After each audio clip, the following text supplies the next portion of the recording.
বিশ্বকাপের আগেই আসলে একটা অস্থিরতা তৈরি হয় এবং এই অস্থিরতাটা আলটিমেটলি গিয়ে ক্রিকেটের উপরে, খেলাটার উপরে, যেটা আসলে মূল ফোকাস পয়েন্ট, সেটার উপরে গিয়ে নেতিবাচক প্রভাব পড়ে। মনজুর মোর্শেদের কাছে আসতে চাই, এই যে নেতিবাচক প্রভাব কিন্তু বাংলাদেশ দলের টি-20-তে বর্তমান যে পারফরমেন্স, সেটা কি বর্তমান এর আগের এক বছরের পারফরমেন্সের সঙ্গে মেলে কিনা? যেমন আমরা যদি এক বছরে 16 ম্যাচ খেলেছে, যদি একেবারে আজকের ডেট থেকে হিসেব করি, সেই 16 ম্যাচে 10টা টি-20 বাংলাদেশ জিতেছে।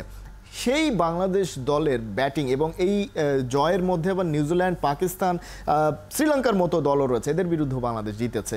এরকম একটা দলের বিশ্বকাপের আগে ব্যাটিং অর্ডারের এরকম নড়বড়ে অবস্থা, সেটা কি এই দল ঘোষণা রিলেটেড কিংবা দলের ভেতরে বা বোর্ডের ভেতরে কোনো ধরনের কোনো একটা অস্থিরতা বা নির্বাচকরা হয়তো বা ডিসিশন নিতে পারছেন না, এগুলোর কোনো কারণ থাকতে পারে কিনা? পারফরমেন্সের উপরে এই ধরনের একটা নেতিবাচক ট্রেন্ড চলে আসার কারণটা কি? খালি আমার যেটা মনে হয়েছে সেটা হচ্ছে যে এখন ক্রিকেটার যখন অফ ফর্মে চলে যান, তখন তার আসলে স্পেস দরকার হয়। সেই স্পেসটা আপনি কিভাবে দিচ্ছেন সেটা কিন্তু আপনাকে টিম ম্যানেজমেন্ট থেকে ঠিক করতে হবে, বোর্ড থেকে ঠিক করতে হবে।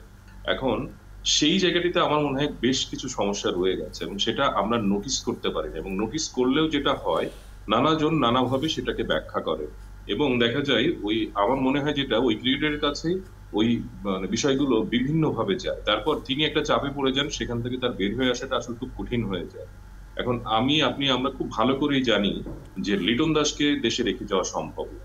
উনি যে মানের ক্রিকেটার, যে ধরনের ট্যালেন্ট, সেখান থেকে ওনার কাছ থেকে আমি যদি গত কি বলে 17-18 মাসের আগের কথাও বলি, ইংল্যান্ডের বিপক্ষে উনি যে দুটো ইনিংস খেললেন, ইংল্যান্ডের বিপক্ষে যে টি-20 সিরিজটা দেশের মাটিতে বাংলাদেশ জিতলো, সেখানে চট্টগ্রামে যে 83টা করেন, আপনি যদি ভিডিও রিপ্লেটা দেখেন আবার দেখবেন অনবদ্য ব্যাটিং দেখলে কিন্তু আপনার চোখ জুড়িয়ে যাবে, কি অসাধারণ সব শটস তিনি খেলেছেন। তো এরকম একজন ক্রিকেটার তো আমাদের দেশের রেয়ার, তাকে তো আপনি রেখে যেতে পারবেন না, তাহলে তাকে স্পেসটা দিতে হবে। তো আমার কথা হচ্ছে যে এই যে তাসকিন আবার ইনজুরিতে পড়লেন, পাঁজরের ইনজুরিতে, এখন আমরা শুনছি 2 সপ্তাহ থেকে 3 সপ্তাহের মধ্যে উনি সেরে উঠবেন, সর্বোচ্চ লাগতে পারে।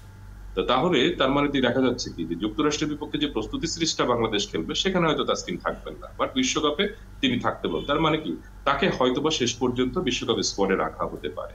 এখন কেউ যখন আপনার বেস্ট প্লেয়ার যে তাকে তিনি ফর্মে থাকুক অথবা অফ ফর্মে থাকুক, এই কথাটা কিন্তু বোর্ড সভাপতি দারুণ করে বলেছেন যে টি-20 হচ্ছে 120 বলের খেলা, ওখানে আপনাকে যে আপনার সেরাটাই দিতে হবে। কে ফর্মে আছে কে অফ ফর্মে আছে সেটা দেখার দরকার নেই, সেটা আসলে কাউন্টেবল না। তা সেটা যদি কাউন্টেবলই না হয়, তাহলে আমার কথা হচ্ছে দল দিতে এত দেরি করো কেন? জিম্বাবুয়ের সিরিজ যদি আপনারা ধর্তব্যে নাই নেন, এই কথাই যদি আপনারা বলছেন এটা প্রিপারেশনের অংশ না, এটা টিম সিলেকশনের অংশ না, তাহলে কেন? পারফরমেন্সটা আসলে দল সিলেকশনে এই ক্ষেত্রে খুব একটা ভূমিকা রাখছে না এবং আলটিমেটলি দেখা যাচ্ছে যে তারপরও দল দিতে দেরি হচ্ছে। কারণটা আসলে কি, সেটা একটা রহস্য। সেই রহস্যের সমাধান কোনোদিন হবে কিনা সেটাও আসলে আমাদের জানা নেই, তবে আমরা প্রত্যাশা করতে চাই এই বিষয়গুলোর কোনো নেতিবাচক প্রভাব টাইগারদের যে মূল কাজটা